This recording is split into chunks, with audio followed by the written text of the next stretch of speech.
Cleaner is arrested for theft, but the billionaire's daughter reveals everything. And what happens next shocks everyone. Clara ran the damp cloth over the coffee table in the main living room. The repetitive motion calmed her nerves. 2 years in the Ellsworth mansion, and she still felt like an intruder in this palace of glass and stone that others called home. The autumn sun streamed through the high windows, creating golden beams in the air. Clara tucked a strand of blonde hair behind her ear and checked the clock. 9:15. Lucy should be coming down for breakfast soon. As if summoned by her thoughts, small footsteps echoed on the polished wooden staircase. "Clara, you're still here." Lucy's childish voice filled the hall, breaking the meticulous silence of the house. Clara smiled as she saw the 6-year-old girl skipping down the last few steps. Lucy was the perfect image of her late mother, the same blonde hair in soft curls, the same blue eyes that seemed to capture all the light in the room. "Of course I am. I have to clean this whole huge house." Clara opened her arms to the little girl running toward her. Lucy hugged her with a surprising strength for someone so small. "You promised to teach me how to make bracelets today, and I will, after you have breakfast and I finish your father's study." "Daddy left early. He said he has a very important meeting." "Again?" Clara noticed the disappointment in the girl's eyes. Charles Ellsworth had lived for his work since his wife's death. He was rarely present, even when physically at home. "Then we have the house all to ourselves," Clara winked conspiratorially. "But first, breakfast." As they walked to the kitchen, Clara felt the familiar weight of guilt. Mrs. Winters, the housekeeper, had already warned her, "Remember your place, Clara, you are not family." But how could she keep her distance when Lucy followed her like a shadow? When the girl showed up in her room at the back of the house, crying after a nightmare. In the kitchen, Clara made toast with jam for Lucy. The girl swung her legs on the high stool, watching Clara's every move. "Daddy said he's going to take me to the park on Sunday," Lucy commented, taking a bite of her toast. "Do you think he'll remember this time?" "Of course he will. Your father is a busy man, but he loves you very much. Can you come with us?" "That's a plan for the two of you, Lucy." "Father and daughter time? But you're almost like my mum now." Clara froze, the dishcloth in her hands. "Lucy, I work for your father. I'm the cleaner. So what? You tell me stories, you teach me things, you hug me when I'm sad. Sarah from my school said that's what mums do." Clara knelt before the little girl. "Your mother was very special and loved you more than anything. I just take care of you because I like you very much, understand?" Lucy nodded, without really understanding. The morning followed its routine. Clara cleaned the rooms while Lucy played nearby, making up stories about her dolls. At noon, they sat on the floor of the girls' room to make bracelets. "See how it forms a pattern," Clara demonstrated, weaving colored threads between her fingers. Lucy frowned in concentration, her tongue sticking out from the corner of her mouth. "It's hard." "You're doing great for your first time." Suddenly, they heard the front door open. Men's voices echoed down the hall. "Daddy's home!" Lucy ran out of the room. Clara stood up and straightened her uniform.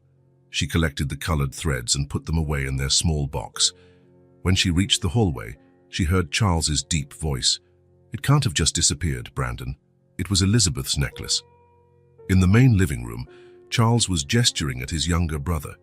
Lucy watched from the doorway with wide eyes. Maybe you put it somewhere else," Brandon suggested, running a hand through his dark hair. Unlike his brother, who maintained a rigid posture, Brandon seemed uncomfortable in his own skin. "I know exactly where I put it. In the black velvet box, in the top drawer. It was there last night." Clara felt a chill. Mrs. Ellsworth's necklace was a valuable piece of diamonds and sapphires that, according to rumors among the staff, was worth a fortune. "Let's turn the house upside down," Brandon suggested. In the hours that followed, the mansion became chaotic. Drawers were opened, furniture was moved, closets were searched. Clara helped with the search while Lucy followed her father, trying to help in her own way. It was Jenkins, the butler, who suggested calling the police. Charles hesitated but agreed. When the police officers arrived, all the staff were gathered in the living room. Mrs. Winters, Jenkins, the gardener, the driver, and Clara. Lucy held her father's hand tightly. "When was the last time you saw the necklace?" asked the older police officer, a man with a time-worn face. "Last night. I always check. Does anyone have access to your room?" "Only the cleaning staff." Everyone looked at Clara. She felt her blood run cold. "I cleaned the room this morning," she said firmly. "I didn't see any necklace." "Did anyone notice anything suspicious?" the officer asked. "Unlocked doors, open windows?" No one answered. "It's obvious what happened," Brandon said suddenly. "The cleaner was alone in the room. She had access. There's plenty of motive." "Mr. Brandon," Clara protested, her face flushing. Charles silenced her with a gesture. Clara, you were the last person in my room besides me. The necklace was there when I left, now it's not." "Are you accusing me of theft?" Clara's voice trembled. "Do you have a better explanation?" Clara looked around. No one met her gaze. "I didn't take anything," she said, swallowing hard. "I would never." "Words won't bring the necklace back," Charles replied. He turned to the police. "I want to file a formal complaint. I believe she stole my late wife's necklace." "Miss, you'll have to come with us," said the older officer. Clara felt the world crumble beneath her feet. This couldn't be happening. It was a nightmare. "I didn't steal anything, I swear!" Clara shouted, the tears finally escaping. "Mr. Ellsworth, I would never do this, never." "That's precisely why," Charles answered coldly. "You earned our trust. You had free access to the house." "She didn't do anything." Lucy's high-pitched voice cut through the air like a knife. The girl let go of her father's hand and ran to stand beside Clara. Charles frowned. "Lucy, come here." "Now, no." Lucy grabbed Clara's hand. "She didn't steal it. She didn't steal anything." Clara felt her heart break. She knelt before the little girl. "Lucy, honey, it's okay. It's going to be okay." "I know who did it," Lucy shouted, turning to her father, her small face red with emotion. I saw someone go into your room." A heavy silence fell over the room. All eyes turned to the little girl. "Lucy," Charles said, his voice forcibly calm, "come here. We'll talk about this later." "No, you have to listen now. I saw—" "Lucy," Charles's voice thundered. "This is a grown-up matter. Go to your room." "Now, but Daddy, I said it's for grown-ups." Charles pointed to the stairs. "To your room." Lucy looked at Clara, then at her father, her blue eyes shining with tears. "Why won't you listen to me?" "Jenkins," Charles called, "take my daughter upstairs, please." The butler, visibly embarrassed, took Lucy's hand. The girl struggled, trying to pull away. "She didn't do anything, Clara, Clara!" Lucy's screams echoed through the hall as Jenkins led her up the stairs. Clara felt each one like a stab in the chest. "Mr. Ellsworth," she tried again, her voice choked. "Please, your daughter is trying to tell you something important. I didn't steal the necklace." Charles didn't look her in the eye. "Take her away," he said to the officers. The younger officer held Clara's arm firmly, not with brutality, but making it clear that resistance was futile. "This is a mistake," Clara said, as she was led to the door. "A terrible mistake." At the mansion's entrance, Clara looked back one last time. High up on the staircase, Lucy had escaped from Jenkins and was leaning over the banister, her face red from crying. "Clara, don't let them take you, Clara!" "It's going to be okay, Lucy," Clara shouted back, trying to sound more confident than she felt. "Don't worry about me. I'll tell the truth. I'll make them bring you back." Charles appeared behind his daughter, holding her firmly. Their gazes met briefly, his hard and unyielding, Clara's hurt and betrayed. In the police car, as it drove away from the Ellsworth mansion, Clara felt something break inside her.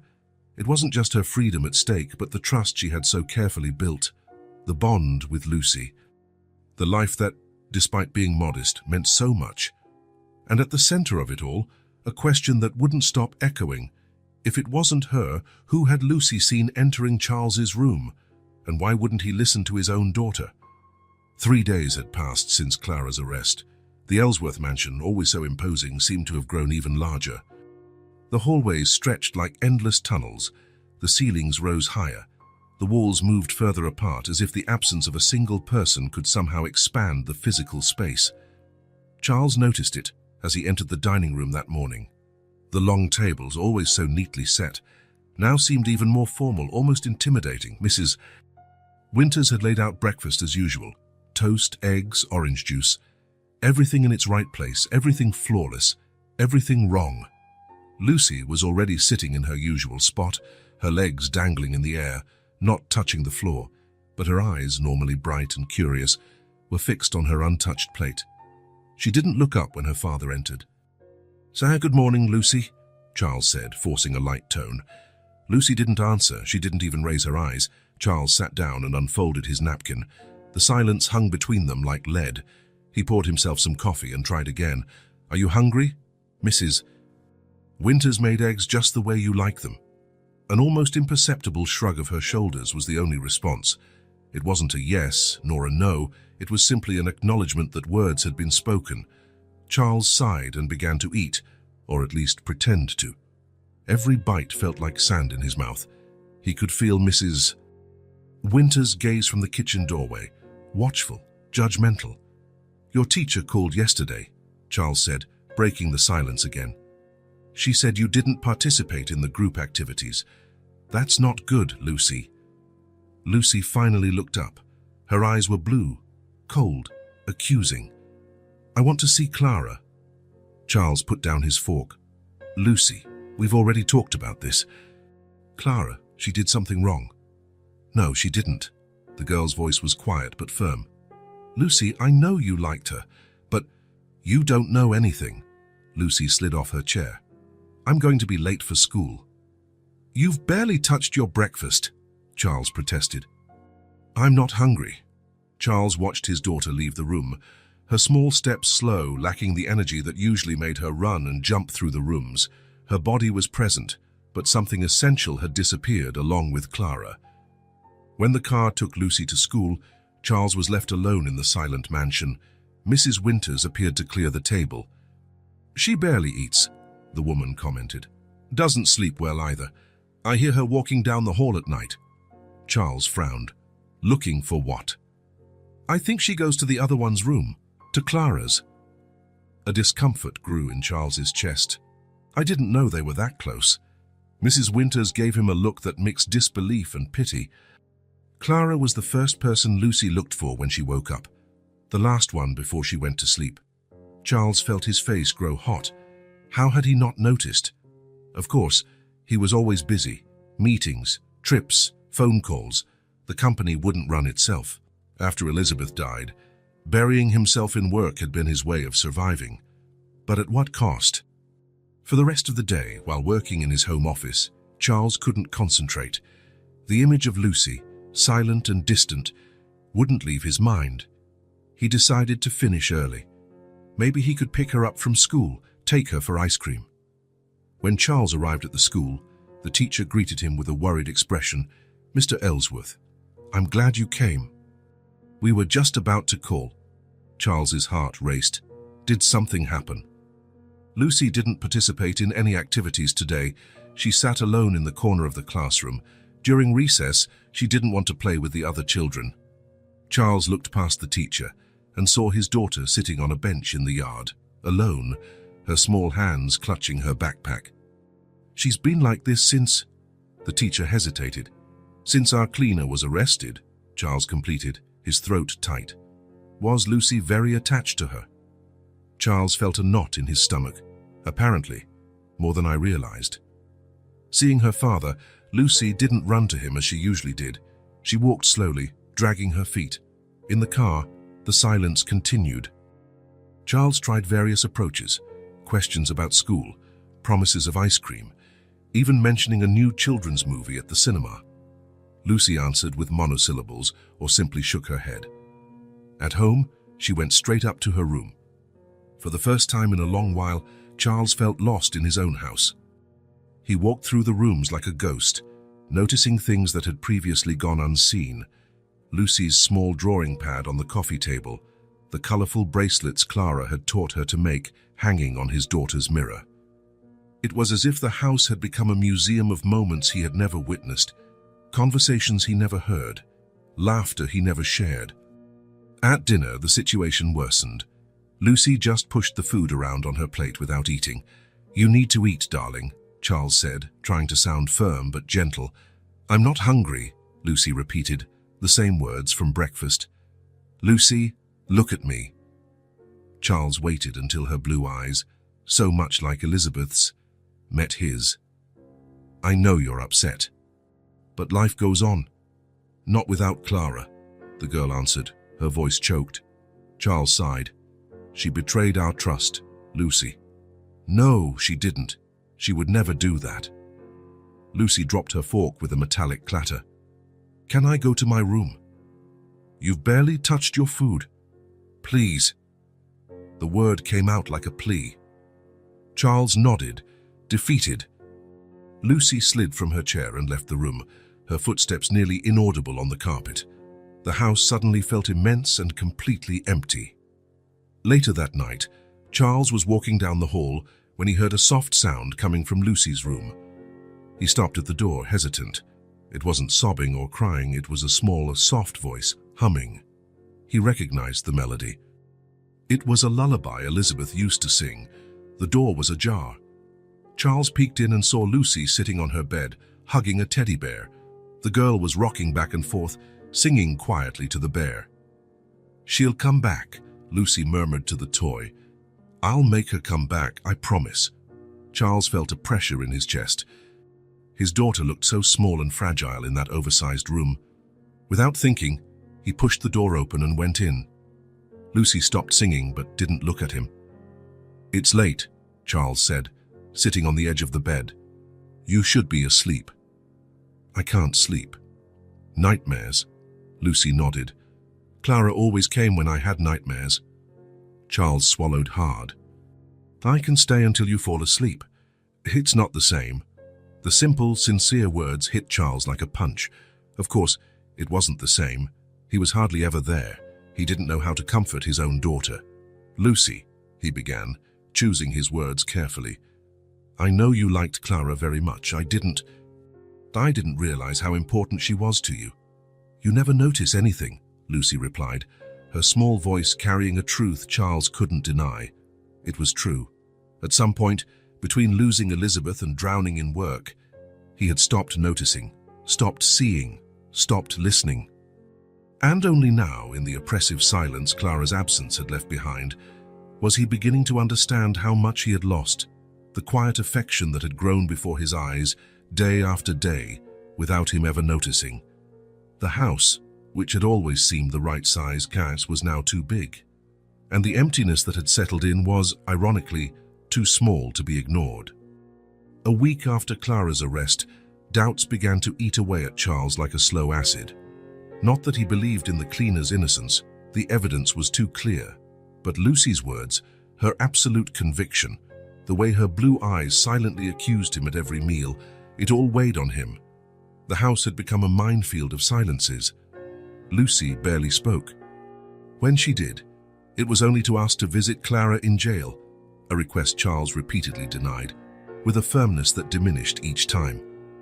That morning, while having coffee alone, Lucy had refused to come down. Charles made a decision. He needed to be sure, absolutely sure. Not for Clara, but for Lucy. To be able to look his daughter in the eye and say, "See? She really did steal it. There's no doubt." He started with the butler. Jenkins was a middle-aged man, always impeccable in his uniform, with a face that rarely betrayed emotion. "Jenkins," Charles called him into his study, "I need you to be completely honest with me." "I always am, sir," the butler replied, his hands clasped behind his back. "On the day the necklace disappeared, did you notice anything strange, anything out of the ordinary?" Jenkins thought for a moment. "I can't say that I did, sir. It was a day like any other, until you discovered the theft." "And what about Clara? Any suspicious behavior, nervousness?" "Miss Wright was always quite reserved, sir." "It's hard to notice changes in someone who is already so contained." Charles nodded, unsatisfied. "And my brother, Mr. Brandon, was here earlier that day, wasn't he?" An almost imperceptible hesitation. "Yes, sir. Mr. Brandon arrived around 8 in the morning. He said he needed to speak with you. I had already left. Precisely, sir. I informed him of that, and he said he would wait. He stayed in the living room for about half an hour, then left. Charles frowned. Half an hour just to wait. What did he do during that time? Jenkins averted his gaze. I can't say for certain, sir. I had my morning duties. Something in the way the butler avoided his gaze aroused Charles's suspicion. Jenkins, if you know something, you need to tell me. Sir, I wouldn't want to make baseless accusations. They're not accusations, they're observations, and they could be important. Jenkins adjusted his tie, clearly uncomfortable. I saw Mr. Brandon go upstairs, sir. I thought he was going to the restroom, but when I saw him again, he seemed agitated. Charles felt a chill in his stomach. Agitated how? Nervous, sir. Sweating quite a bit, and he left in a hurry without a proper goodbye. Why didn't you mention this to the police? Jenkins looked down at his own shoes. Mr. Brandon is family, sir. It didn't seem appropriate. To raise suspicion. Charles dismissed Jenkins with a wave, his mind racing. His brother, upstairs, agitated. Was this what Lucy was trying to say? But Brandon was his brother, family. Why would he steal Elizabeth's necklace? Mrs. Winters was next. The housekeeper, with her perpetually stern face and critical gaze, received Charles's questions with visible discomfort. Honestly, Mr. Ellsworth, I never fully trusted that girl, she said, smoothing her immaculate apron. I always thought she overstepped her boundaries, especially with little Lucy. What boundaries? A cleaner shouldn't get so close to the employer's daughter. There was something improper in the way the girl followed her everywhere. Charles felt a pang of irritation. Are you saying Clara was doing something wrong by being kind to my daughter? I'm saying, sir, that there are lines that must be respected, a proper place for everyone. Mrs. Winters pursed her thin lips. As for the theft, it didn't surprise me. People like that eventually show their true colors. People like that, you know what I mean, sir. Charles did know, and the thought made him uncomfortable. Mrs. Winters had always had a certain veiled prejudice against people she considered her inferiors. It was never explicit, but it was always there between the lines of her comments. Charles, thank you for your opinion, Mrs. Winters, he said dryly, dismissing her. The gardener was equally unhelpful. He had been working on the outside of the house that morning and had seen nothing. The upstairs maid said she saw Clara leaving the master bedroom in a hurry, but couldn't say if that was unusual. No one seemed willing to defend Clara openly, either because they believed she was guilty or for fear of contradicting their employer.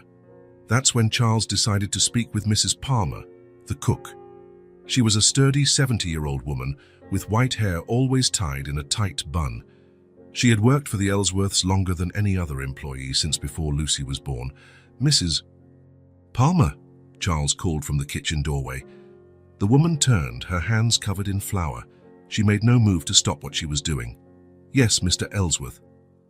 I'd like to ask you a few questions about Clara. The cook's hands paused briefly, then resumed kneading the dough. What do you want to know? Your opinion of her? Did you know her well? Well enough.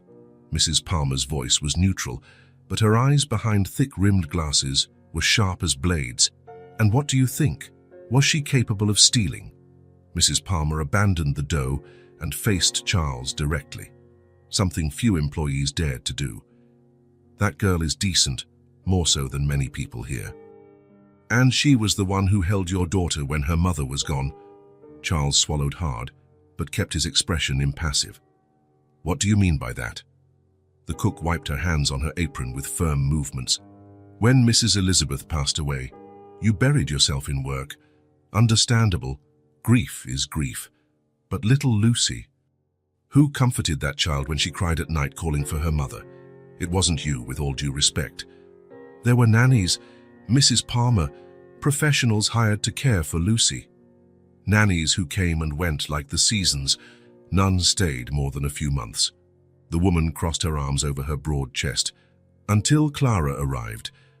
She wasn't a nanny, she was a cleaner. But she had a way with the girl, a gift. Lucy clung to her like a drowning person to a piece of wood. Charles felt his face grow hot. Still, that doesn't mean she couldn't have stolen it. No, It doesn't. Mrs. Palmer returned to her dough. But tell me something, Mr. Ellsworth. Clara worked here for 2 years. She had access to jewelry, cash, valuable objects. Why steal just now? And why Mrs. Elizabeth's necklace, of all things? The question hit Charles like a punch. It was true. Clara had had countless opportunities over the years. Why now? Perhaps an urgent need arose, he argued, more to himself than to the cook. Or perhaps... Mrs. Palmer replied without looking at him, sinking her hands into the dough with renewed force. Someone saw a perfect opportunity to blame someone who couldn't defend herself. Charles felt a wave of irritation. Are you implying someone framed Clara? Mrs. Palmer looked at him again, her small eyes piercing. I'm not implying anything, sir. I'm just suggesting you listen to your daughter. Children see things that adults ignore. They haven't yet learned to turn off their eyes and ears when it's convenient. Charles left the kitchen feeling as if he had lost a battle he didn't even know he was fighting.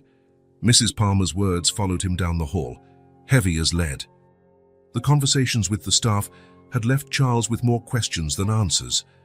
Jenkins admitting that Brandon had been upstairs, agitated, Mrs. Winters with her hasty judgment, and Mrs. Palmer, the only one who had openly defended Clara, raising questions he hadn't considered.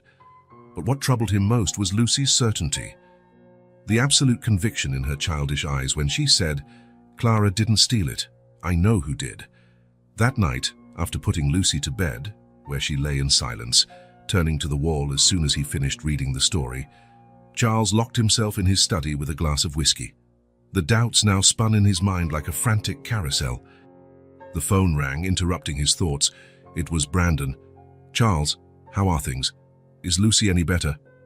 Something in his brother's voice, a certain tension disguised as casualness, made Charles grip the phone tighter. Not really. She still insists Clara is innocent. A brief silence on the other end. Children, so loyal, aren't they? But she'll get over it. She'll understand that woman betrayed your trust. Maybe, Charles replied vaguely. Brandon, on the day of the theft, you were here in the morning, right? The hesitation was almost imperceptible. Yeah, I stopped by quickly. I needed to talk about that investment, remember? But you had already left, and you waited for half an hour. Something like that. Why? Jenkins said you went upstairs. Another silence. This one longer. Oh, right. I went to the restroom. You know how my bladder has been since that infection last year. Charles closed his eyes. Brandon had never had bladder problems. There had never been any infection. Of course, he said, keeping his voice neutral. I'm just trying to understand what happened that day. Well, it's obvious what happened. The cleaner saw an opportunity and took it. She probably already had a buyer for the necklace. Those people always have contacts in the underworld. Those people, Charles repeated slowly, as Mrs. Winters would say. What? Nothing. I have to go. Good night, Brandon. After hanging up, Charles remained motionless, staring at the phone. Something was wrong. Very wrong. A growing sense that he had made a terrible error in judgment. He picked up the phone again and dialed a number he had saved years ago but never used. After 3 rings, a deep voice answered. Rawlins. Mr. Rawlins, this is Charles Ellsworth. I believe we have a mutual friend, George Harrington. Ah, yes. George mentioned you might call someday. How can I help you? I need absolute discretion. This is a delicate matter. Discretion is my middle name, Mr. Ellsworth. Why don't we meet tomorrow? Say 10 o'clock at the Harbour View Cafe. I'll be there. Charles hung up, feeling a momentary sense of relief. Michael Rawlins was a former police officer who now worked as a private investigator. He had a reputation for being meticulous, discreet, and above all, effective. If there was anyone who could get to the truth, whatever it was him. The next morning, after dropping Lucy at school, another silent journey broken only by the low radio, Charles drove to the Harbour View, a discreet cafe by the docks.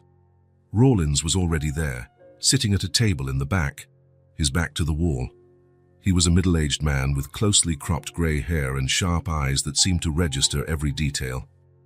He wore a simple but well-cut suit and bore no resemblance to the stereotype of the disheveled detective.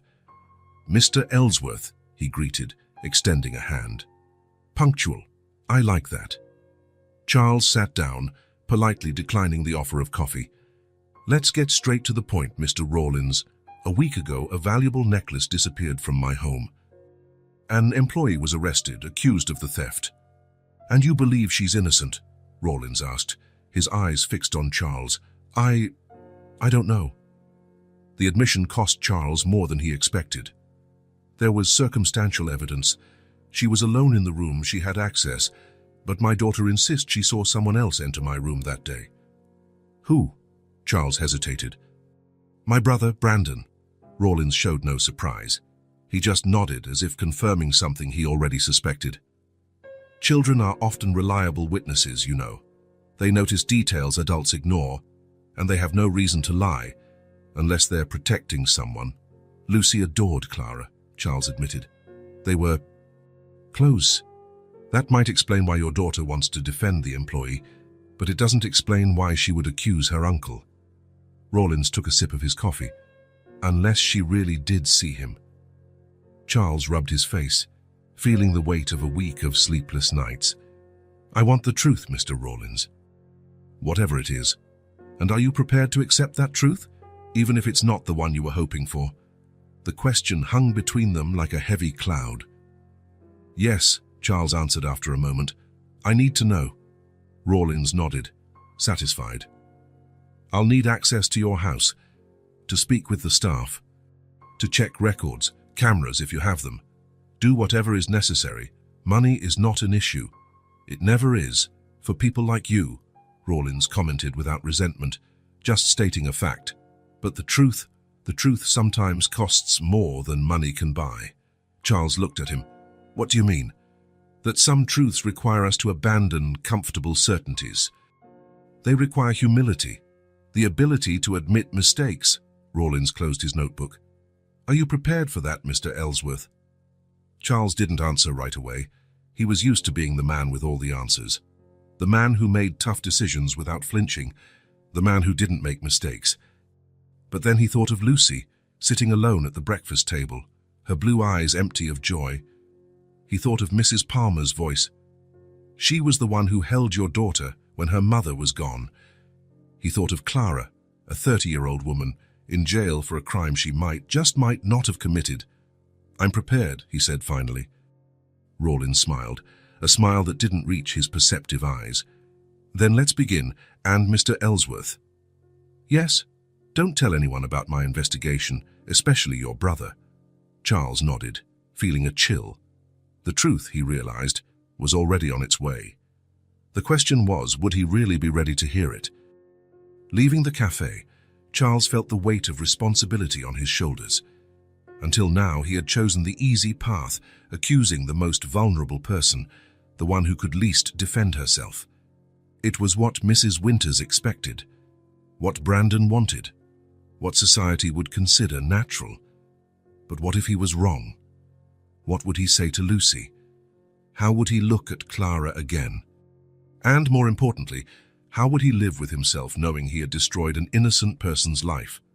As he drove back to the silent, empty mansion, he thought of Lucy, how he preferred to cling to cold facts, to evidence, to logic, anything to avoid facing his daughter's feelings.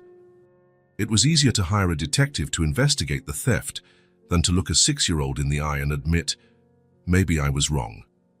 The truth, Charles was beginning to realize, was like a distant echo. You can ignore it for a while, pretend you don't hear it, but eventually it comes back, stronger, clearer, impossible to deny. Some voices are only heard too late. But maybe, just maybe, it wasn't too late for him. 2 weeks had passed since hiring the detective, Rawlins. He worked quietly, interviewing staff when Charles wasn't around, gathering records, checking security cameras in the neighborhood. His presence in the mansion was almost imperceptible, exactly as Charles had requested. Meanwhile, Lucy remained immersed in her silence. She went to school, came back, did her homework, but with no life in her eyes. Like a little mechanical doll, performing programmed movements. The teacher's reports were always the same. Lucy doesn't interact. Lucy doesn't participate. Lucy seems absent. Charles tried everything. Gifts, outings, stories. Nothing worked. The chasm between them only widened. That night, he had worked late in his office. Important documents, deadlines to meet, meetings to prepare for. Work had always been his refuge when reality became too heavy to bear. It was past midnight when he finally shut down the computer and headed upstairs. The house was silent, wrapped in the shadows drawn by the night. Only the dim light from the hallway lamps guided his way. As he passed Lucy's room, he noticed a sliver of light under the door. Strange, she should have been asleep for hours. He knocked softly. "Lucy, still awake, honey?" There was no answer. Charles opened the door slowly. Lucy was sitting on the bed, hugging the old teddy bear she'd had since she was a baby. She didn't seem surprised to see him. It was as if she had been waiting. "Can't sleep?" Charles asked, entering the room. Lucy shook her head no. "Nightmares again." "They're not nightmares," she answered, her voice small. "They're memories." Charles sat on the edge of the bed, maintaining a distance he didn't know how to cross. "What memories?" "Of Clara." "Of the day they took her," Charles sighed. "They always came back to this, and Lucy, we've already talked about this. I know what I saw, Daddy." There was something different in Lucy's tone, a certainty, a firmness that made her seem older than her 6 years. Her eyes, so much like Elizabeth's, met Charles's without hesitation. "Uncle Brandon came here on the day of the theft. You weren't here. I saw him go up to your room and leave quickly." Charles felt a chill in his stomach. It was the first time Lucy had said it so clearly, so directly. No crying, no shouting, just the facts, presented with the brutal simplicity only children can manage. "How do you know it was that day?" he asked, trying to keep his voice calm. "Because that was when Clara and I were making bracelets. Remember, you came home with Uncle Brandon, and everyone started looking for the necklace." Charles remembered Lucy and Clara in the girls' room, colored threads scattered on the carpet. How had he not made the connection before? "Are you sure you saw Uncle Brandon go up to my room?" Lucy nodded vigorously. "I had gone to get more thread from the hall closet. I saw him looking around like someone doing something wrong. Then he went up the stairs really fast." "And did you tell anyone this?" "I tried to tell you many times." Lucy's eyes glistened with unshed tears. "Say, but you never listen." The words hit Charles like a physical blow. It was true. Lucy had tried to speak on the day of Clara's arrest. She had tried in the following days, and he had always cut her off, always interrupted, always dismissed her. "I'm listening now," he said softly. "What else did you see?" "He wasn't upstairs for long. Then he came running down. He was running his hand through his hair, like this." Lucy mimicked the nervous gesture Charles knew so well, a tic Brandon had had since childhood. "When you came home with him later, he pretended he had just arrived too." Charles felt something break inside him, a certainty, a conviction that until that moment had resisted all doubts. Lucy's voice, ignored for so long, finally echoed with clarity in his mind. Brandon, his own brother. "Why would Uncle Brandon do that?" he asked, more to himself than to Lucy. "I don't know," she answered with the brutal honesty of children. "Grown-ups do bad things sometimes." Charles swallowed hard. "Lucy, why didn't you tell me this before?" "So..." Clearly. The girl hugged her bear tighter. "I did. Many times. You didn't want to listen." Another undeniable truth. How many times had Lucy tried to say exactly what she was saying now? How many times had he silenced her, convinced that he knew more, understood more, saw more? "I'm listening now," Charles repeated, moving closer to his daughter. "And I believe you." Lucy looked at him with surprise, as if those words were an unexpected gift. "Really? Really? And I'm going to fix my mistake." For the first time in weeks, Charles saw a flicker of life in his daughter's eyes, a small flame of hope. "Are you going to bring Clara back?" I'll do whatever it takes to find the truth. And if the truth is that Clara is innocent, yes, I'll bring her back. Lucy held out her pinky finger. Promise? Charles hooked his finger with hers, sealing the pact as they did when she was smaller. I promise. When Lucy finally fell asleep, Charles remained by her bed, watching her peaceful face. The first real crack in his conviction had formed, and now it was expanding rapidly, threatening to bring down the entire edifice of certainties he had built. Brandon, his own brother, the person who had always been by his side, who had supported him when Elizabeth died, who never questioned his version of the events of the theft, but also the person who stood to gain the most from Clara's misfortune, the person who had insisted on her guilt from the very first moment. Charles left Lucy's room with heavy steps. The night was late, but sleep was far away. There was a call to make. The morning after his conversation with Lucy, Charles cancelled all his meetings. For the first time in years, the company would have to wait. There was something more urgent to do, a truth to uncover, a possible injustice to correct. Sitting in his study, Charles stared at the computer screen. The cursor blinked in the search bar, like a silent accusation. It was as simple as it was humiliating. He had never looked up Clara. He had never been interested in knowing who the woman who had spent 2 years caring for his house, his daughter, really was. The woman he had accused of theft without hesitation, Clara Wright, 30 years old. That was all he knew. He typed her name and waited. The results weren't numerous. Clara had no social media presence, except for a basic Facebook profile, long inactive. He found a graduation photo from 5 years ago. Clara receiving a diploma, smiling shyly. A graduate with honors in education from the State University. Charles felt the first blow of reality. Clara wasn't just a cleaner, she was a qualified teacher. Why was she working as a domestic helper? The answer came a few clicks later. The recession had closed several schools in the region. Thousands of newly graduated teachers, with no experience, were left without opportunities. A local newspaper article mentioned Clara as a volunteer in an adult literacy program.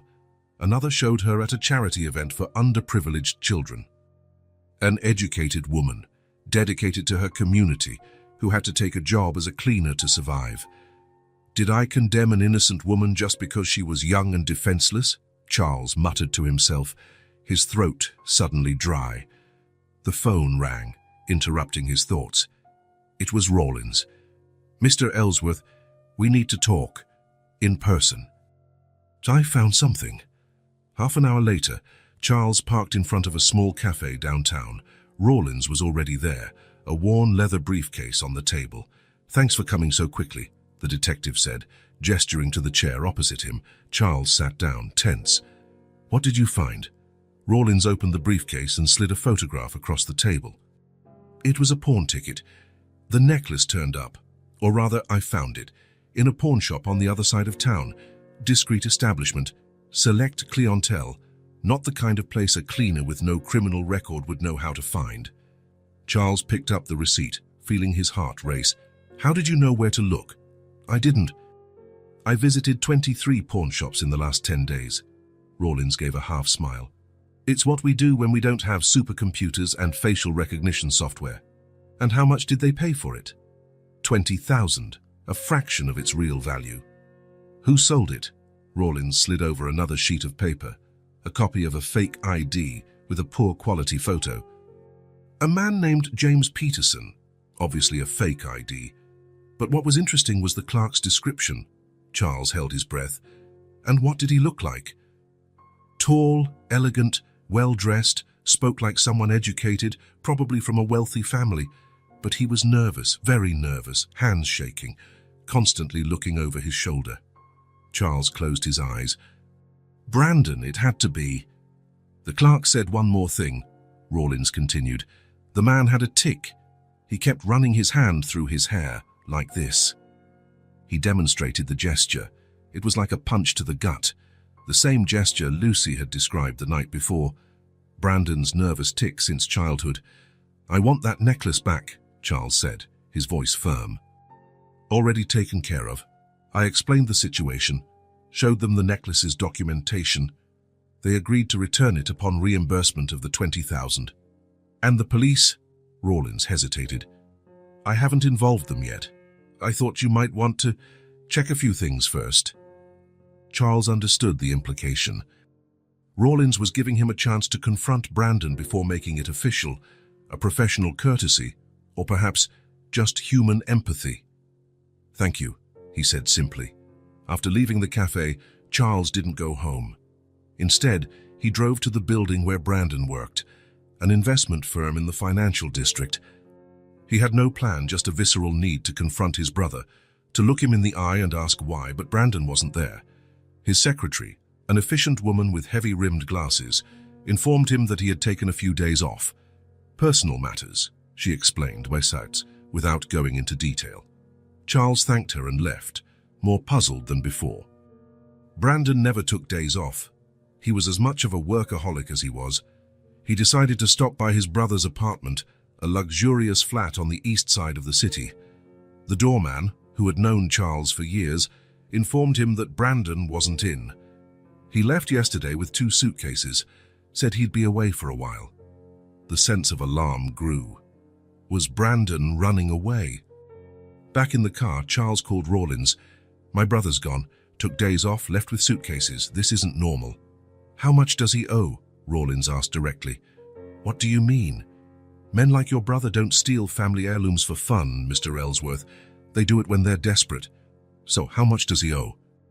And to whom? Charles didn't know how to answer. Brandon's financial life had always been a mystery. He earned well, lived well, but always seemed to need more. Occasional small loans, investments he asked Charles to partner in, deals that never fully materialized. I don't know, he admitted. But I'm going to find out.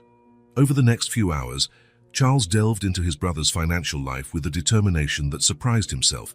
He called mutual friends, business partners, even the accountant at the firm that managed Brandon's personal finances. What he discovered left him cold. Brandon owed money to loan sharks. A lot. Sports betting, high-stakes poker games, risky investments that went wrong. A spiral of debt that had been growing for at least 2 years. He's in over his head, Mr. Ellsworth, the accountant confided, after much insistence on the confidentiality of the conversation. I tried to warn him, tried to get him to seek help. But your brother. He always believes the next big deal will solve everything. The image of Brandon that Charles had always cultivated, the responsible, competent, balanced brother, crumbled with each new revelation. When he returned home, it was already evening. Lucy was asleep, a small relief. Charles wouldn't know what to say to her now, with his mind in turmoil. He sat in the dark study, only the desk lamp illuminating the papers he had gathered during the day. Bank statements, credit reports, loan records, all telling the same story of growing financial desperation. The phone rang once more. It was Rawlins. I spoke to more people at the pawn shop. The man who sold the necklace said he needed the money to pay an urgent debt. Mentioned something about them not waiting any longer. He was terrified. Charles closed his eyes. Brandon being threatened by loan sharks, desperate enough to steal Elizabeth's necklace, the most valuable and personal piece of jewelry Charles owned. And what about Clara? He asked, his voice choked. I investigated everything. Bank accounts, work history, background checks, nothing. Absolutely nothing to suggest any suspicious activity. She is exactly what she appears to be, a hard-working, honest woman who had the bad luck to be in the wrong place at the wrong time. The words fell on Charles like stones. Clara was innocent, always had been, and he had sent her to jail without hesitation. So what do I do now? He asked, more to himself than to Rawlins. The decision is yours, Mr. Ellsworth. I can take the evidence to the police immediately. Your maid would be free in a matter of days. Your brother, on the other hand? Charles understood the implication. Brandon would face serious charges, theft, fraud, identity theft, years in prison. I need to think, he said finally. After hanging up, Charles remained motionless in the darkness of the study. The hours passed as his mind replayed every moment since the necklace disappeared, every decision, every mistake. The image of Clara being taken away by the police while Lucy screamed. The easy, almost automatic conviction that the cleaner was guilty. The way he had ignored his daughter's protests, the inconsistencies in the story, the signs that something was wrong. Did I condemn an innocent woman just because she was young and defenseless? The question he had asked himself earlier now had a painfully clear answer. Yes, and why? Because it was convenient. Because a guilty cleaner made more sense in his organized world than a desperate, lying brother. Because Clara didn't matter, not really. She was just the maid, a faceless figure, without a story, without humanity. Charles stood up and walked to the window. The night was clear, starry. Somewhere in the city, Clara was in a cell, paying for a crime she hadn't committed. Alone, confused, betrayed. For the first time, Charles truly saw her, not as a maid, a function, a social role, but as a person, a 30-year-old woman, intelligent, educated, kind to his daughter, a woman who comforted Lucy during her nightmares, who taught her to make bracelets, who brought light into a house that had grown dark after Elizabeth's death. A woman whose life he had destroyed with a single accusation. The decision formed in his mind with crystalline clarity. He picked up the phone and dialed Rawlins' number. "Take everything to the police first thing in the morning," he said without preamble. "I want Clara free as soon as possible." "And your brother?" Charles closed his eyes. Brandon was family. His only brother, a childhood accomplice and a confidant, support in difficult times, but also the man who had stolen Elizabeth's necklace, who had let an innocent person be arrested, who had lied shamelessly while someone else suffered the consequences of his actions. "Do what's necessary," he finally replied. "The truth needs to come out." Completely. As he hung up, Charles felt an immense weight leave his shoulders, replaced by another, different one, the weight of responsibility. He would have to fix what he had broken. He would have to face Clara, ask for forgiveness, try to compensate her somehow, though he knew nothing could erase the days she had spent unjustly in prison.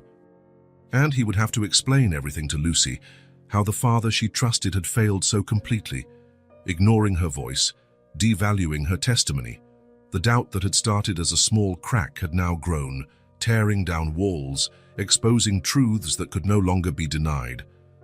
And in the midst of the ruins, Charles finally saw clearly, not just what happened to the necklace, but something much deeper about himself, about his prejudices, about the man he had become. The question was no longer, did I condemn an innocent woman? But how can I become the kind of man who would never make such a mistake again?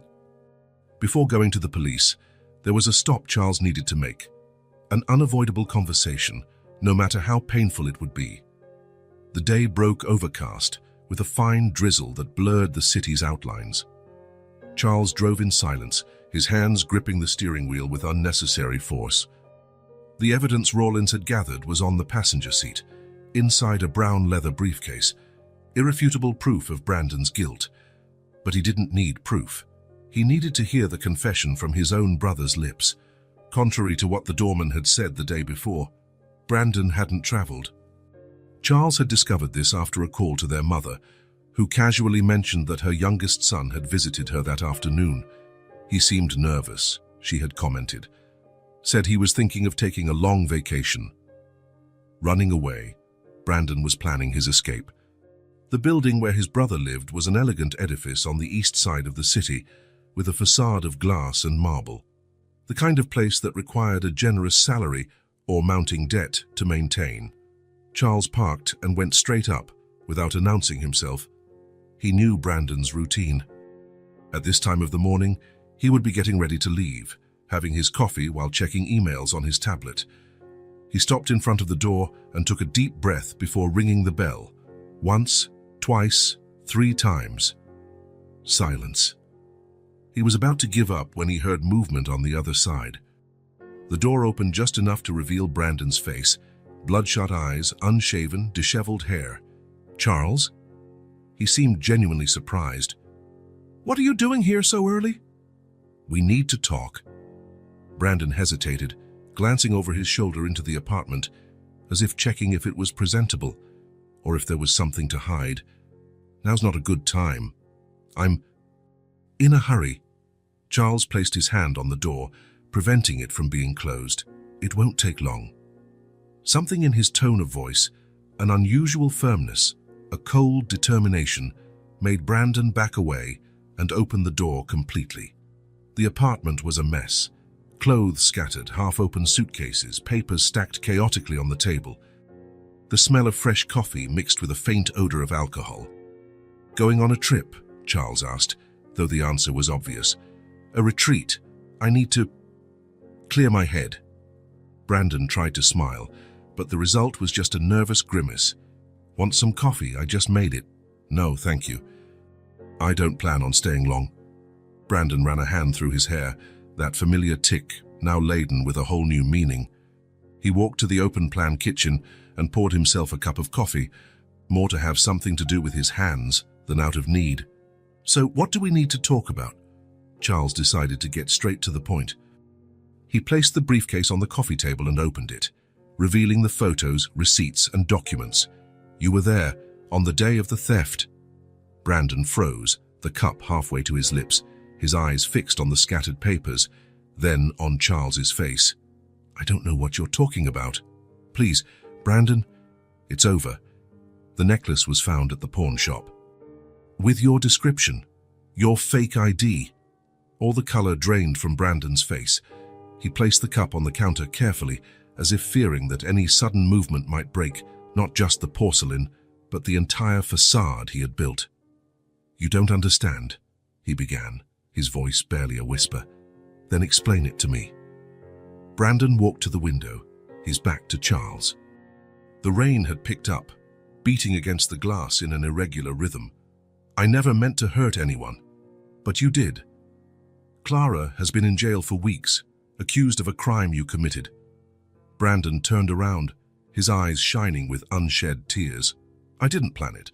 It wasn't premeditated. I just needed money, urgently." "Why?" "I was in over my head. Gambling. Betting. I was going to be threatened." His voice failed. "They gave me a deadline, said it would be the last time they asked nicely."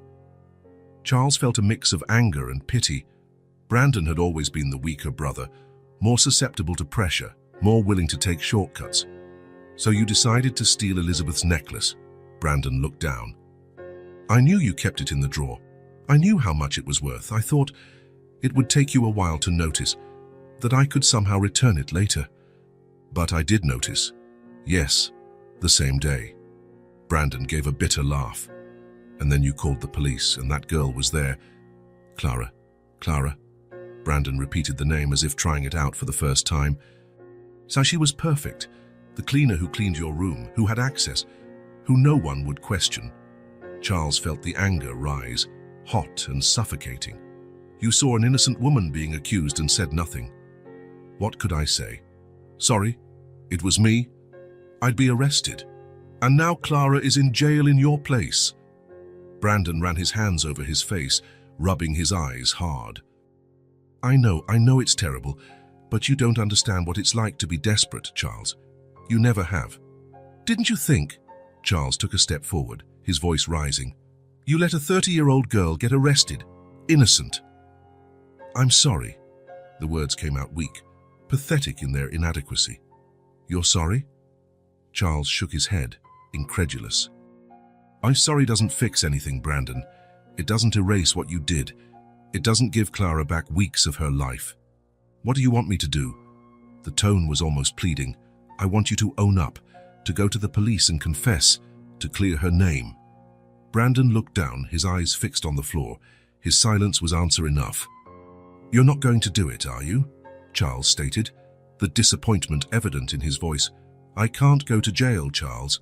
I wouldn't survive in there." "And Clara, does she deserve to be there?" Brandon didn't answer.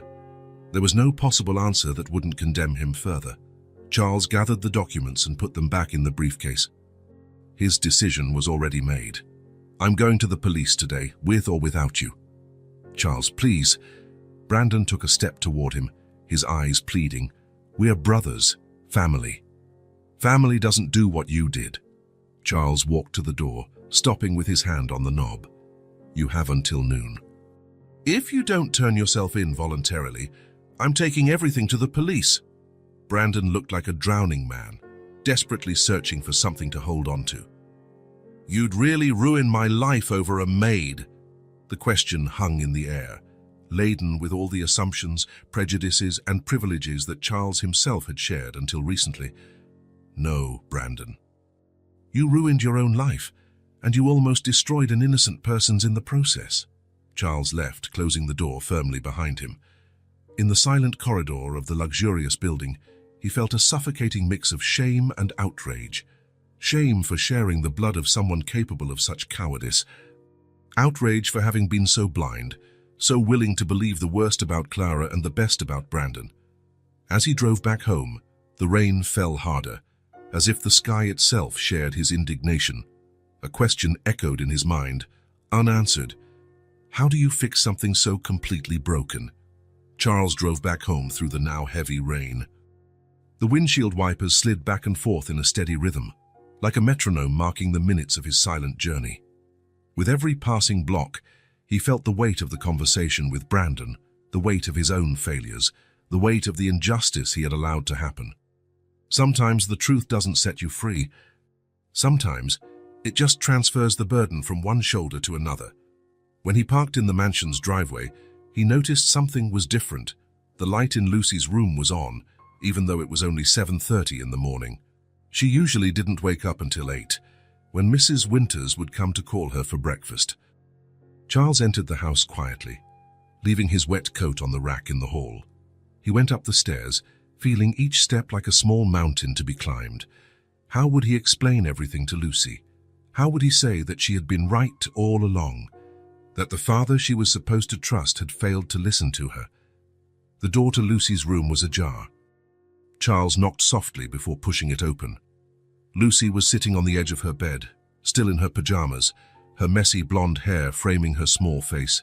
She was hugging the old teddy bear against her chest, as she always did when she was anxious. Her blue eyes met Charles's immediately, bright and alert. "You went to see Uncle Brandon," she said. It wasn't a question. Charles felt a shiver run down his spine. How did she know? "Yes," he answered simply, entering the room. "How did you know?" "I heard you talking to the man in the hat yesterday, saying you were going to confront Uncle Brandon." The man in the hat, Rawlins, and his old brown fedora, a relic from his time as a police officer. Charles hadn't realized Lucy had overheard them. "Were you eavesdropping?" he asked, unable to hide a slight tone of surprise. Lucy shrugged, a gesture so adult it seemed out of place on her small frame. "You were talking about Clara." "I wanted to know." Charles nodded, understanding. Of course, she wanted to know. While the adults schemed and made decisions, Lucy waited, worried about the one person who had truly listened to her, who had been there when she needed it most. "Can I sit?" Charles asked, gesturing to the edge of the bed. Lucy shifted slightly to the side, making room. Charles sat down, keeping a small distance. He didn't know where to begin. How could he summarize everything he had discovered, everything he had felt, in words a 6-year-old could understand? "Uncle Brandon took Mommy's necklace," he said finally, opting for the direct truth. "You were right all along." Lucy showed no surprise. She just nodded slightly, as if confirming something she already knew with absolute certainty. "How did he confess?" "Yes." Charles hesitated. "He was in trouble. He owed money to dangerous people. He was desperate." Lucy frowned, processing the information. "But why did he let Clara get arrested? She didn't do anything." The question, so simple, so direct, hit Charles with full force. It was the very heart of the matter, the one that revealed Brandon's true moral weakness, and by extension his own. "Because he was a coward," Charles answered, his voice harder than he intended. "Because it was easier to let someone else take the blame. And you believed him, not me." Again, it wasn't a question, just a statement of fact. Charles felt his heart clench. "Yes, Lucy, I made a terrible mistake." A heavy silence fell between them. Outside, the rain continued, tapping against the window in a steady rhythm, as if applauding the painful honesty that was finally emerging. "Are you going to bring Clara back?" Lucy asked finally, her small voice filled with hope. "I'm going to do everything I can. I'm going to the police today with all the evidence. I'll hire the best lawyers. I'll do whatever it takes to get her released." Lucy studied her father's face for a long moment, as if assessing the sincerity of his words. Then, with devastating simplicity, she asked, "Are you listening to me now?" The question was so innocent and yet so profound that Charles felt his eyes sting with unshed tears. In those 5 simple words lay the entire core of the problem. Not just the theft, the wrongful imprisonment, the brother's betrayal, but something much more fundamental: the failure to listen to a child who was only telling the truth. Charles slid off the bed and knelt before his daughter, bringing himself to her eye level. He wanted her to see his sincerity, to feel how true his words were. "Yes, and I'm sorry I didn't listen to you before, sweetheart. You knew all along." Lucy's eyes glistened with unshed tears. For a moment, Charles feared she would reject him, that the broken trust was irreparable. But then, with the capacity for forgiveness that only children possess in its purest form, Lucy let go of the teddy bear and opened her arms. Charles hugged her, feeling her small, fragile body against his. A sob escaped, then another. He couldn't tell if they were his or Lucy's. Maybe they belonged to both of them. Tears of relief, of remorse, of hope. It was more than a hug. It was an apology. It was a promise to do better. It was an acknowledgement that sometimes those we consider too small to understand are the ones who see most clearly. They stayed like that for a long time, while the rain outside gradually subsided, as if the sky itself recognized that the tears had already done their cleansing work. When they finally separated, Charles saw something in Lucy's face he hadn't seen in weeks, a small smile, shy but real. "We're going to bring Clara home," he said, not as a question, but as a solemn promise. Lucy nodded seriously. "Will she forgive us?" The question hung in the air, heavy with implications. Us. Not just Charles, but Lucy too. As if she shared the blame, as if she felt she had also failed on some level. "I'm sure she will," Charles replied, though he had no such certainty. "And if she doesn't, we'll give her all the time she needs." Lucy seemed satisfied with the answer. She got off the bed and held out her hand to her father, a gesture so small and so significant. "Breakfast?" she asked, with a normality that felt like a precious gift after weeks of silence and pain. Charles took her small hand in his. "Breakfast," he agreed. Together, they left the room and went down the stairs, father and daughter, united not just by blood, but now by something deeper, a shared truth, an acknowledgement of mistakes, a promise of reparation, a reunion that was also a redemption, a beginning, not an end. Charles had never been inside a prison before. The grey, imposing building, with its high walls and narrow windows, seemed out of place in the urban landscape, a constant reminder that not everyone shared the same freedom. After passing through metal detectors, searches and security procedures, Charles was led to a visiting room. It wasn't like in the movies. No glass partitions, no phones for communication, just a simple room with plastic tables and chairs bolted to the floor. A guard stood discreetly in the corner, watching without interfering. Charles sat down, his hands sweating slightly. What would he say to Clara? How could he ask for forgiveness for something so serious? The door on the other side of the room opened, and Clara entered, accompanied by another guard. Charles almost didn't recognize her, not because of the orange prison uniform, nor her blonde hair lacking its usual shine. It was her expression, a mixture of caution and resignation he had never seen on her face before. Clara stopped for a moment upon seeing him, clearly surprised. She was probably expecting her lawyer, not the man who had sent her to this place. "Mr. Ellsworth," she said formally, approaching the table. "Clara," Charles replied, his voice softer than he intended. "Thank you for agreeing to see me." She sat down across from him, maintaining an erect, dignified posture. Her hands, which Charles remembered always being in motion, cleaning, organizing, weaving bracelets with Lucy, now rested quietly on the table. "I didn't think I had a choice," she answered honestly. Charles felt the blow. Of course, she thought that. In the hierarchy he himself had established, what was a request from the boss but a disguised order? You always have a choice, Clara, always. An uncomfortable silence settled between them. Outside, life went on. Inside, time seemed suspended, as if waiting for truths to be spoken before it could flow again. Lucy asks about you every day, Charles finally said. Something changed in Clara's face, a softening, a light in her eyes that had been dull until then. How is she? Sad, angry, wiser than any 6-year-old should be. Charles hesitated. She knew all along. She tried to tell me. I didn't listen. Clara nodded slightly, unsurprised. Lucy was always observant. She sees things most people ignore. She saw Brandon enter my room that day. She tried to tell everyone. No one believed her. Clara looked up, meeting Charles's eyes for the first time. Brandon, your brother? Charles felt the weight of shame increase. She didn't even know who had truly wronged her. Yes, he was the one who stole the necklace. He confessed. Clara absorbed the information in silence. Her face showed no anger, no triumph, just a weary acceptance. Why? Debts, gambling. He was being threatened. Charles made a vague gesture with his hand. None of that matters, really. Nothing justifies what he did, what we did. Clara looked away, her gaze fixed on a distant point on the opposite wall. 3 weeks, she said softly. 3 weeks in here, wondering what I could have done wrong, trying to understand why everyone so easily believed I was capable of stealing. The answer hung in the air, unsaid but perfectly clear. Because she was the maid, the disposable person, the one who didn't truly belong in that world. I came to ask for your forgiveness, Clara. Charles leaned forward, his eyes fixed on the young woman's face. I know I don't deserve it.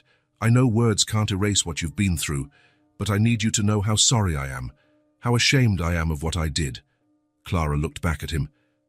There was a maturity in her gaze that went beyond her 30 years, the forced maturity of someone who had learned, in the worst possible way, how the world really works.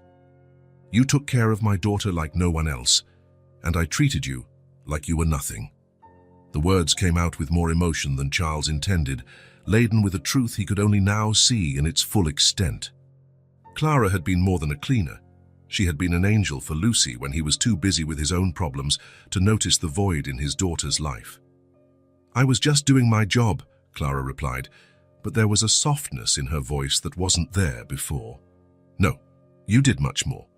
Lucy told me about the nightmares after her mother's death, how you would wake up in the middle of the night to comfort her, how you read stories, taught her things, played with her.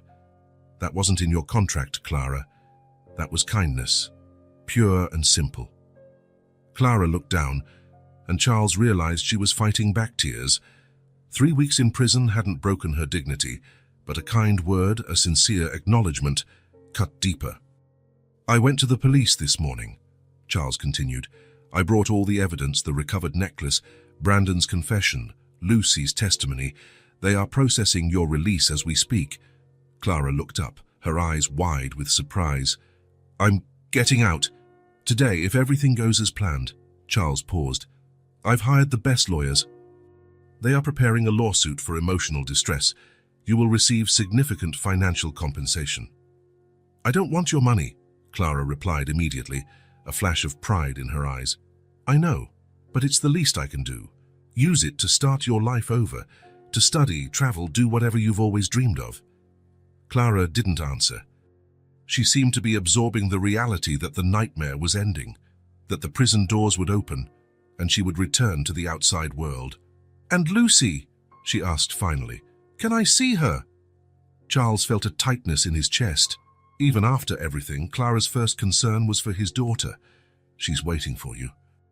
In fact, he hesitated, unsure if he should continue. I'd like to offer you your job back, not as a cleaner, as Lucy's official tutor, with a salary commensurate with your degree in education. Clara stared at him, surprise evident on her face. How do you know about my degree? I looked you up too late, I know. But I did. A thoughtful silence settled between them. Clara seemed to be weighing the offer, considering the pros and cons of returning to a place that had been the scene of so much injustice. "I'll understand if you don't want to," Charles added quickly. "In fact, it would be perfectly understandable if you never wanted to see me again. But Lucy, she misses you terribly." "I need to think," Clara answered finally, "about everything, about what I want to do now. Of course, all the time you need." The guard approached, indicating that visiting time was almost over. Charles stood up, feeling there was more, much more to be said, but knowing that some things needed time. "Thank you for seeing me, Clara. And once again, from the bottom of my heart, I am sorry." Clara nodded, promising nothing, but not explicitly rejecting his apology. It was more than Charles deserved, and he knew it. 5 hours later, Charles waited in the prison parking lot, leaning against his car. The lawyer had called, the release was processed, the documents signed. Clara would be out any moment. The afternoon sun bathed the grey courtyard in a golden light that seemed almost ironic, as if nature were trying to compensate with beauty for what men had built with coldness. Finally, the doors opened. Clara walked out, carrying a small bag with her belongings. She had changed out of the prison uniform and into her own clothes, simple jeans and a light blue blouse. She stopped for a moment, breathing in the fresh air deeply, as if trying to wash the weeks of confinement from her lungs. Charles approached hesitantly, unsure if his presence would be welcome. "Can I give you a ride home?" Clara looked at him for a long moment. "Thank you, but I'll call a cab. I need some time alone." Charles nodded, respecting her decision. "I understand, but if you change your mind about the job offer, or if you just want to see Lucy—" "Tomorrow," Clara said, surprising him. "I'll come by tomorrow to see Lucy. Just her, for now." A small sense of relief washed over Charles. It was a start. A small step in the right direction. She'll be thrilled. The next day, promptly at 2 in the afternoon, the doorbell of the Ellsworth mansion rang. Lucy, who had spent the entire morning alternating between frantically tidying her room and anxiously watching from the window, ran to the door before any adult could reach it. "Wait, Lucy," Charles called, coming down the stairs quickly. "Let me check first." But it was too late. Lucy had already opened the door, and there stood Clara, wearing a simple dress and carrying a small gift bag. For a moment, no one moved. It was as if time had frozen, as if the entire universe was holding its breath, waiting for what would come next. Then Lucy let out a cry of pure crystalline joy and ran to Clara, hugging her with all the strength her small arms could muster. "You're back! You're back!" she repeated like a mantra, as tears of happiness streamed down her face. Clara knelt, hugging Lucy back with equal intensity. Her eyes were also moist, but there was a smile on her face, a true smile, that reached her eyes in a way Charles hadn't seen since before the incident. "I told you you'd be back," Lucy declared, pulling away just enough to look at Clara's face. "I knew it." Clara ran a hand through Lucy's hair, a gesture so familiar and yet so new, now charged with a deeper meaning. "Thank you for helping me," she said softly. "You are a very special little girl." Lucy smiled, her face lit with a joy that had been absent for weeks. "Are you staying?" Clara hesitated, glancing briefly at Charles, who remained at a respectful distance, watching the reunion. "I just came to visit today," she answered gently. "I brought something for you." She handed the bag to Lucy, who opened it eagerly. Inside was a small bracelet-making kit, colored threads, beads, clasps. "So we can pick up where we left off," Clara explained. Lucy hugged the gift to her chest as if it were the most precious treasure in the world. And in a way it was, a symbol of continuity, of return, of healing. "Come on," Lucy said, taking Clara's hand. "Let's go to my room. I have so much to tell you." Before following Lucy up the stairs, Clara looked at Charles one more time. There wasn't complete forgiveness in her gaze. That would come with time, if it came at all. But there was something equally valuable, a beginning. A willingness to build something new from the ruins of what had been destroyed. Charles nodded slightly, a silent thank you for this second chance he knew he didn't deserve. As he watched Lucy lead Clara upstairs, their voices blending in an excited conversation that echoed through the previously silent house, Charles understood a fundamental truth. Forgiveness doesn't erase the past. It doesn't undo mistakes. It doesn't eliminate scars, but it heals, slowly, imperfectly, but it heals. And sometimes, that's all you can hope for. And all that really matters. 2 weeks after Clara's release, Charles gathered all the mansion's employees in the grand hall. Mrs. Winters, Jenkins, Mrs. Palmer, the gardener, the maids, everyone was present, curious about the reason for the unexpected summons. Clara was also there, at Charles's invitation. She stood near the door, as if not yet feeling completely at ease in the space that had once been her workplace. In recent weeks, she had visited Lucy regularly, but had always maintained a polite distance from the other staff, especially those who had remained silent during her accusation. Charles cleared his throat, getting everyone's attention. He seemed nervous, a rare sight for a man usually so self-assured. "Thank you for being here," he began. "I know you have your duties, so I'll be brief. I've gathered you to do something I should have done a long time ago, admit my mistake and apologize." A murmur went through the room. Some glanced at Clara, others looked down, uncomfortable. As you all know, Clara was unjustly accused of a crime she did not commit. A crime for which my own brother is now answering to the law. Brandon had turned himself into the police the day after his confrontation with Charles, not out of nobility, but because he realized he had no choice. The evidence was overwhelming. He was now out on bail, awaiting trial. I failed not only Clara, but all of you. I fostered an environment where the truth was stifled by fear and prejudice, where an accusation could destroy someone's reputation without question. That ends today. Charles looked directly at Clara, who watched him with a neutral, hard-to-read expression. "Clara, in front of everyone who witnessed your unjust humiliation, I ask for your forgiveness. I know words are not enough, which is why I've taken concrete steps." He made a gesture, and Jenkins approached with an envelope, which he handed to Clara. "This is a check as financial compensation for the damages caused. It doesn't represent what you deserve. No amount of money could, but I hope it helps you rebuild your life in any way you choose." Clara opened the envelope, and her eyes widened slightly at the amount. It was more money than she had ever imagined possessing.